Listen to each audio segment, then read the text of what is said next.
โอเคได้ มาเอาผมมีทอง นี่มันเยอะมากมันงงใส่พังเงินมัน มอสดอง มีเรื่อง สี่เลยเหรอมาให้โหยนะ3พอ เดี๋ยวมีใครมีอะไรก็ติดอีก ครึ่งไหม 3ก็ได้ 3ครึ่ง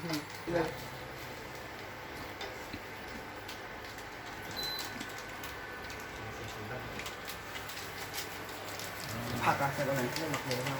ฮะหมักฟังกันหมักบินไหมหมักบินหลังไหมเจ้าบ้านไก่ไหมเจ้าบ้านหมักไก่บินใช่ไหมเจ้าบ้านหมักไก่บินไหม กินได้ของเขาไม่ได้ ไม่อยากเป็นอยากเป็น เดี๋ ที่ ยว เจ้า วั บ้าน น เดี๋ยว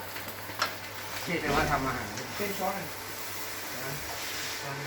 ข้าวอะไรก็ได้ช้อนมันอยู่ใบปัดมันไปเรื่อย อร่อยไหมก่อนกัน กะคนกดพอละพริกไทยพริกไทย วิ่งเหรอ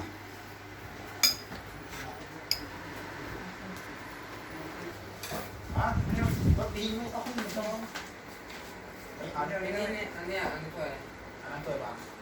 กินได้ไหมเฮ้ยโอ้โหไม่รับ กินหรอ มันดูว่าดีเนาะ หน้าตาไม่เอาไว้ใจ ทำไมว่าทำงานเครียดนะ ไม่ลองเพียร์ เฮ้ยอร่อยนะ เลยนะเลย